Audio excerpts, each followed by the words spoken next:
All right, to discuss more on this, we're now being joined by Raymond E. Vickery from Washington, D.C. He is a former U.S. Assistant Secretary for Commerce for Trade Development and Senior Associate at Center for Strategic and International Studies.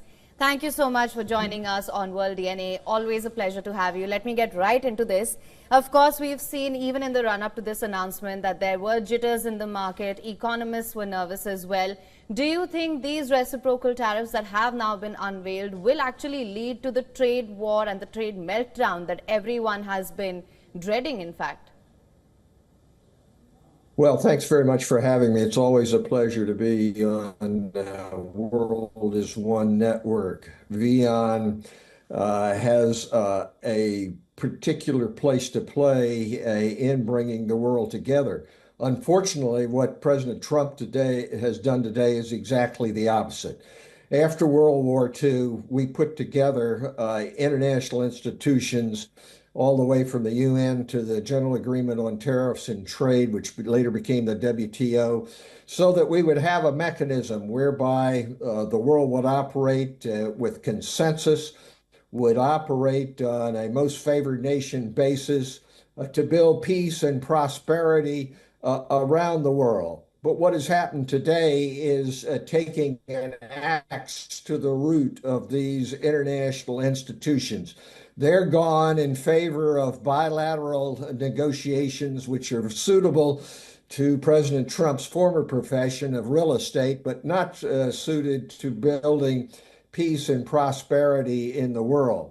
If you take India-U.S. relations, we had an opening in the early 90s when I was in government, which allowed us to overcome decades of estrangement. And we did that through economic engagement and through being able to treat each other not just on a transactional basis, but on a relationship basis, building on values, on common strategic purposes, and using economics to buttress that. That's all gone out the window with this approach.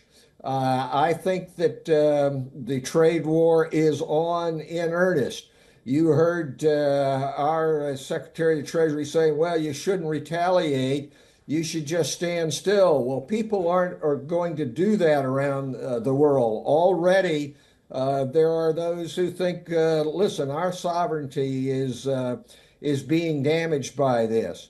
I think that this approach is entirely unworkable. The idea that somehow India has a 52% tariff plus the tariff barriers and currency manipulation is entirely made up. There is no understandable basis for coming up with that figure other than raw estimates. And so therefore you say it's 52%. Well, that's way too high. Oh, so we'll cut it in half. That means that there will be many hundreds of percent increases in regard to goods that go to the United States. And make no mistake about it, it's the American consumer who's going to pay these taxes. It is not the foreign exporter. So we're in for a period of inflation here. This is sort of an alternative reality to me in terms of economics, in terms of what we want to build around the world. Allow me to come in there, sir. You mentioned that the American consumer is also going to be affected by this. That's essentially what I wanted to come to next. You've given us an understanding of the global perspective here and the impact, but domestically for the U.S., what kind of impact will it have essentially for the U.S. consumer? Will it lead to job losses? If you can elaborate on that.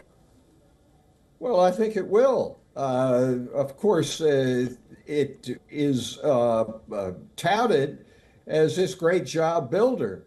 Well, we don't have a problem building jobs in the United States.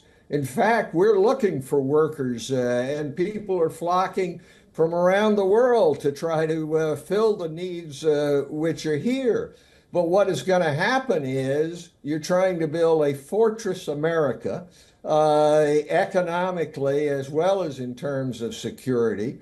And that goes contrary to what has been proven ever since World War II, that expanding markets provide a tide which lifts all boats. President Trump is trying to create a reality that we are very poor over here, that we are somehow being taken advantage of by every foreigner in the world. Now, there will be some advantage, of course, to favored sectors. The 25% across the board on automobiles, obviously, and he showed it today in the Rose Garden appearance, will have some favor in terms of auto workers. But they're a small percentage of overall workers in the United States. And it's going to hurt people who are importing parts, who are importing raw material, who need those in order to be able to do manufacturing here.